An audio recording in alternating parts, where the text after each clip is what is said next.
सबसे पहले अलका जी मैं आपसे सवाल रखना चाहती हूँ, बयान आपकी तरफ से, आपकी पार्टी की तरफ से ये आ रहे हैं कि घोषित इमरजेंसी हमने तो लगाई थी, यहां तो अघोषित इमरजेंसी है, कैसे? बिल्कुल, भारतीय राष्ट्रीय कांग्रेस ने सही कहा है। अभी अघोषित इमरजेंसी पूरे देश पर थोपी गई, रात से नहीं 9 सालों से। आप 1975 की इमरजेंसी की याद दिलाते हैं, 48 साल पहले की, लेकिन 48 दिन पहले से मणिपुर जल रहा है, उस पे आप खामोश और चुप्पी साधे रहते हैं। ये क्या है? अघोषित इमरजेंसी नहीं है तो किस तरीके से संवैधानिक संस्थाओं का दुरुपयोग करके, किस तरह से संविधान की हत्या करके, लोकतंत्र की हत्या करके, पूरी तानाशाही करके, सब कुछ अपनी मुट्ठी में करके एक तानाशाह सरकार देश में चल रही है। इंदिरा गांधी जी ने जब इमरजेंसी लागू की 1975 में, और 77 आते आते उन्होंने अपने चुनाव में हार स्वीकार की 77 में, लेकिन 3 साल बाद 80 में कितनी सीटें मिली इंदिरा गांधी जी को? 353 सीटें ये मिली 80 में। 84 में 400 से भी अधिक। आज तक ये इतिहास कोई जो है इस रिकॉर्ड को कोई भी तोड़ नहीं पाया है।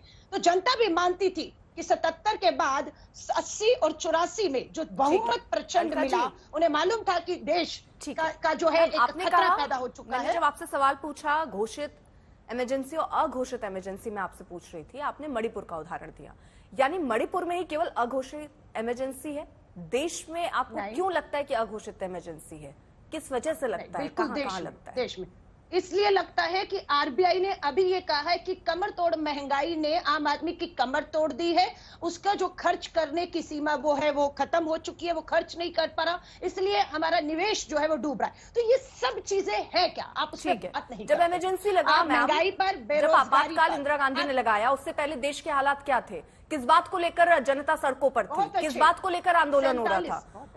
धन्यवाद, बहुत अच्छे। 1947 में देश आजाद हुआ है, 75 साल पूरे किए हैं। तो 1947 के बाद और 70 में, 71 में बांग्लादेश को आजाद किसने कराया? इंदिरा गांधी जी ने। 1969 में बैंकों का राष्ट्रीयकरण किसने किया? इंदिरा गांधी जी ने।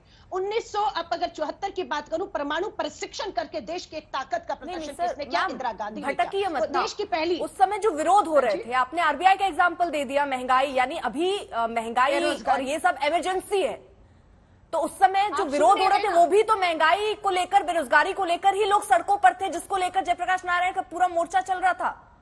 उस समय भी तो महंगाई थी, यानी उसी को तो फिर हम इमरजेंसी कह लेते। एक्स्ट्रा जो एफर्ट करके उन्होंने इमरजेंसी लगवा दी, फिर वो क्या है? वो तो डबल इमरजेंसी हो गई। एक सेकेंड, 1975 से 77 में इमरजेंसी लगी। 77 में इंदिरा गांधी जी ने हार स्वीकार की और 80 में रिपीट कर रही है, मुझे बहुत क्लियर अलका जी समझ रहे हैं। चलिए ठीक है, मैं दूसरे सवाल पर आ जाती हूँ। मुझे एक बात बताइए मैम, मुझे एक बात बताइए, आपने कहा यहाँ अघोषित इमरजेंसी है, मैं ये मान लेती हूँ, चलिए एक बार को आपकी बात की अघोषित इमरजेंसी है। मुझे ये बता दीजिए, आपकी पार्टी के कितने नेता जेल में है? एक भी नहीं है इस समय। झूठे भ्रष्टाचार के आरोप लगाए, और विपक्षी नेताओं समेत उस वक्त, मैम एक सेकेंड, विपक्षी नेताओं समेत उस समय जब इमरजेंसी लगाई गई थी मैम, 1 लाख लोगों को जेल में डाला गया था, आंकड़ा 1 लाख, और आप कह रही हैं अभी आपका कोई भी नेता जेल में नहीं है। आज कितने अखबार अभी प्रकाशित होते हैं मैम? कितने चैनल से लाइव प्रसारण होता है? कितने चैनल पर आकर आप अपनी बात कहती हैं? कोई चैनल बंद है, कोई अखबार बंद है, किसी की लाइट काट दी गई है क्या रातों रात, या 2 साल से कटी हुई है? सिर्फ आप चाहूंगी, ये आज तक को लग रहे टीवी चैनल चल रहे हैं, ये गोदी मीडिया जो कहा जा रहा है, जिनके लिए कहा जा रहा है, जिन एंकर की जिनकी नौकरियां चली गई, 2-3 राष्ट्रीय चैनल का बंद कर दिया गया है। हाँ। अघोषित इमरजेंसी ही है ये। बेटियां न्याय मानती हैं जंतर मंतर पर, और सरकार पूरी की पूरी एक अपराधी के साथ खड़ी रहती है उसे बचाने में। पोक्सो को, कानून को खत्म करने की बात करते हैं क्योंकि अपने एक अपराधी सांसद को बचाना होता है। यह अघोषित इमरजेंसी क्या है? नहीं तो क्या है?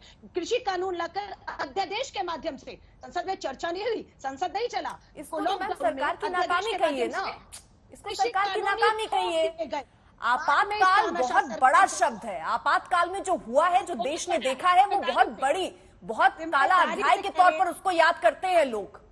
आप उससे ये कहिए कि सरकार की ये नाकामी है, बेटियों पर सरकार कुछ नहीं कर पाई, महंगाई पर सरकार कुछ नहीं कर पा रही, उसको अघोषित आपातकाल आप क्यों कह रही हैं?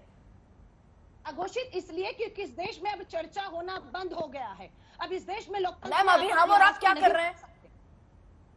नहीं, हम और आप इतनी भी अति भी नहीं हुई ना कि आप पर मेरा चैनल बंद कर देंगे, अति नहीं हुई, बात नहीं करने देते, मतलब अति नहीं हुई। एहसान मांग रहे हैं ये लोकतंत्र में, संविधान में आपका मेरा अधिकार है। आप कह रहे हैं हम चर्चा कर रहे हैं, ये चर्चा सरकार ने हमें नहीं दी, ये अधिकार सरकार ने नहीं दिया आपको और मुझे कि हम चर्चा कर रहे हैं। देखिए, अरे ये हमारा संवैधानिक अधिकार और हक यानी है, संवैधानिक अधिकार के तहत आप और मैं यहाँ पर चर्चा कर पा रहे हैं। मैम, ट्विटर पर प्रधानमंत्री से लगा के सरकार को लगाकर कितने शब्दों, कोई भी शब्द आप इस्तेमाल करके, एक एक फोटो पर प्रधानमंत्री इंग्लिश नहीं बोल पा रहे हैं, फंबल कर गए, उन सब को लेकर खुले मंच से आप लोग अपनी बात कहते हैं और उसके बावजूद अगर आप ये कहते हैं कि अघोषित इमरजेंसी है तो सवाल उठते हैं। टीवी डिबेट में आप आते हैं, अपना पक्ष रखते हैं और उसके बाद भी आप ये कहते हैं कि हमें बोलने नहीं दिया जा रहा है। इसको क्या समझे मैम, क्या ये अघोषित इमरजेंसी है?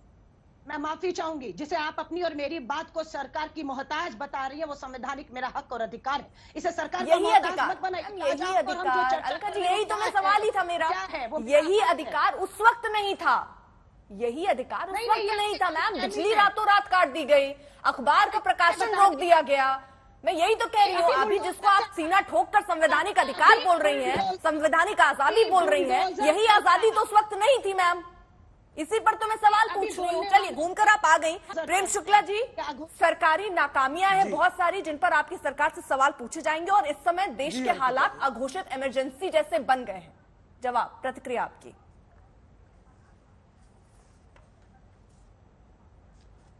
देखिए अर्पिता जी, आपने जितने भी सवाल पूछे, एक का भी संतोषजनक जवाब कांग्रेस की प्रवक्ता महोदया नहीं दे पाई। कितने लोगों को गिरफ्तार किया गया, कोई फिगर नहीं है।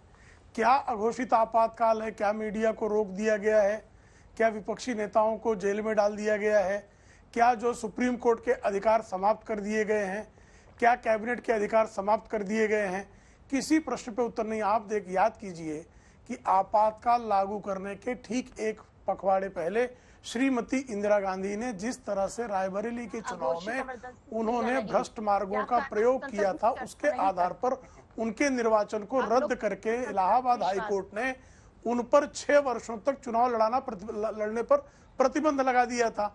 उनका चुनाव रद्द कर दिया गया था। सुप्रीम कोर्ट में अपील लेकर आई और सुप्रीम कोर्ट में जस्टिस वी कृष्णा अय्यर जैसा जिनके ज्यूरिस्प्रूडेंस को लेकर सारे लोग आज भी जो हैं जिनको आदर्श मानते हैं, उन्होंने भी इलाहाबाद हाई कोर्ट के जस्टिस सिन्हा के ऑर्डर को जो है कायम रखा और श्रीमती इंदिरा गांधी के चुनाव लड़ने के अधिकार पर 6 वर्षों के प्रतिबंध को जारी रखा।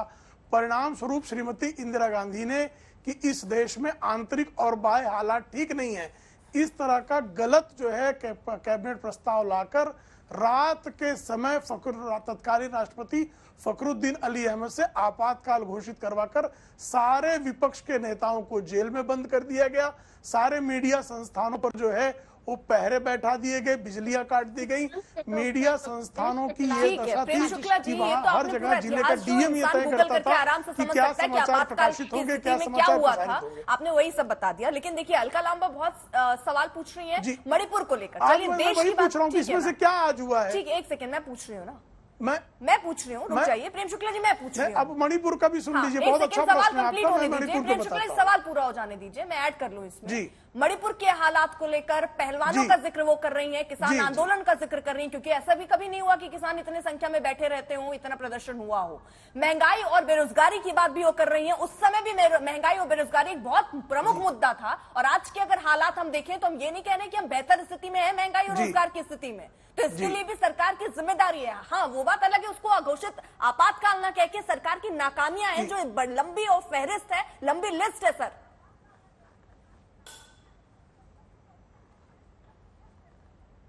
देखिए, आपके 4 प्रश्न हैं। पहला प्रश्न है मणिपुर को लेकर कि मणिपुर में हिंसा, तो अर्पिता जी आप जानती हैं 1958 में मणिपुर में जो है भयंकर हिंसा हुई और आफ्सा कानून जो है वो मणिपुर में तत्कालीन हिंसा का 1958 से लेकर 2001 जब तक आदरणीय अटल बिहारी वाजपेयी जी की सरकार ने वहां पर समझौता जो है NSCL के साथ नहीं किया, तब तक जो है वहां हिंसा रही। तो 1958 से लेकर 2001 तक मणिपुर के हालात कैसे बिगाड़े गए थे, ये सबके सामने इतिहास है। दूसरा प्रश्न उनका है पहलवानों के प्रदर्शन को लेकर, महिला पहलवानों के प्रदर्शन को PIL उनकी तरफ से गया। अभी आपने इतिहास गिना दिया, मैं इतिहास नहीं, मैं वर्तमान पर बात कर रही हूँ सर। आपने कहा मणिपुर का ये इतिहास रहा है हिंसा का, तो अभी भी होता रहेगा, फिर आपकी सरकार क्यों? मैडम, अर्पिता जी मैं इतिहास ही बता रहा हूँ, मैं मुझे वर्तमान और इतिहास नहीं, इतिहास मुझे compare वर्तमान करेंगे पे कि नहीं जवाब करेंगे? चाहिए सर। हर समय दूसरे की कमियां दिखाकर 1958 से अपना 2001 तक कुर्ता लगातार साफ हिंसा नहीं दिखा चलती सकते। है। मैं उत्तर वही दे रहा हूँ, आप मुझे ठीक है, उत्तर आप सुनना ही दूसरे नहीं पर मत चाहती, जाइए, तो मैं क्या मणिपुर कर पर सकता हूँ? पहले आंसर मैं कर मौन लीजिए, साध उसके बाद लेता हूँ। ठीक है। इस आपातकाल को, आज तक के आपातकाल को स्वीकार लेता हूं मैं, इसलिए कृपा करके सुन लीजिए मेरी बात। 1958 से 2001 तक सतत हिंसा चलती है, तो उसको आपातकाल माने क्या? एक हिंसाचार था। आज भी उस हिंसा को रोकने के लिए स्वयं गृह मंत्री महोदय 4 दिन बैठते हैं और यथासंभव हिंसा को नियंत्रित किया जाता है। सर्वदलीय बैठक अभी कल ही उस मुद्दे पर हुई। आपातकाल में संभव था क्या? आपातकाल में किसी मुद्दे पर हिंसा को लेकर जो है इस तरह की सर्वदलीय बैठक होती थी क्या? दूसरा, मैं जो वो महिला पहलवानों की बात कर रही हैं, उस पर सुप्रीम कोर्ट के आदेश पर FIR होता है और अभियुक्त के खिलाफ चार्जशीट होती है। यही तो प्रक्रिया है ना। आपातकाल में सुप्रीम कोर्ट के आदेश को जो है धराशायी कर दिया जाता है, उसको नकार दिया जाता है। तीसरा मुद्दा महंगाई का उठाया गया। महंगाई के मुद्दे पर आप जानती हैं 2004 से 14 के बीच में 10% जो है औसत महंगाई दर थी। आज 4.5% महंगाई दर है। तो कृपा करके बताइए कि तब आपातकाल था कि आज आपातकाल है? डॉक्टर मनमोहन सिंह क्या आपातकाल लगाए बैठे थे? और मुझे कृपा करके बताइए 1950 से लेकर 2014 तक वो वर्ष जिसमें महंगाई दर में वृद्धि नहीं हुई, एक वर्ष बता दिए तो ये आपातकाल के लक्षण है। बेरोजगारी की बात करती, 1.39 करोड़ लोगों को EPFO में रोजगार रजिस्टर 2022-23 में हुआ। ऑर्गेनाइज सेक्टर में अगर एक रोजगार सृजित होता है तो 9 रोजगार अनऑर्गेनाइज सेक्टर में होता है सृजित। अगर जो है 1.39 करोड़ ऑर्गेनाइज सेक्टर में रोजगार सृजित हो रहा है तो निश्चित तौर पर बेरोजगारी को नियंत्रित किया गया है। आप जो भ्रष्टाचार की बात कर रही हैं, तो भ्रष्टाचार पर तब चिमन भाई पटेल को भ्रष्टाचार नवनिर्माण आंदोलन शुरू किस पर हुआ? चिमन भाई पटेल के भ्रष्टाचार पर। आज भ्रष्टाचार के आरोप किस पर है? श्रीमती सोनिया गांधी भ्रष्टाचार के आरोप में बेल पर है। श्रीमान राहुल गांधी भ्रष्टाचार के आरोप में बेल पर है। लालू प्रसाद यादव भ्रष्टाचार में कन्विक्टेड है। राहुल गांधी सजा याफ्ता है।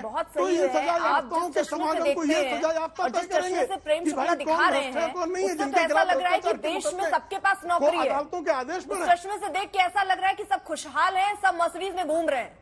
जिस चश्मे से आप दिखा रहे हैं सर देश की स्थिति बहुत सुधरी है, उस चश्मे से ऐसा लग रहा है देश बहुत तरक्की कर चुका है। दिया गया है। और मैं तो ये आंकड़े सर अभी भी पेट्रोल डीजल के दाम याद आते हैं, आपको भी याद आते होंगे जब आप जाते होंगे पेट्रोल डीजल भरवाने। चर्चा हमारी दूसरी तरफ चली जाएगी, आप भ्रष्टाचार पर भी ले आए और पेट्रोल डीजल और ये महंगाई और बेरोजगारी भी वैसे ही मुद्दा है जिस पर एक लंबी बहस बार बार होती है और कटघरे में आपकी सरकार है। प्रश्न अर्पिता जी, उत्तर सुन लीजिए। बहुत अच्छा प्रश्न, उत्तर सुन लीजिए। ठीक है सर, चर्चा डिरेल हो जाएगी, ठीक है, लेकिन ये महत्वपूर्ण मुद्दा है, मैं इसमें आपको समय दूंगी। ठीक है, का भाव 2004 में था और 76 रुपए में जो है डॉक्टर मनमोहन सिंह देके गए थे। तो आप कृपा करके बताइए वो आपातकाल था, आफतकाल का, महंगाई काल था, क्या था? ये भी बता जाइए आप।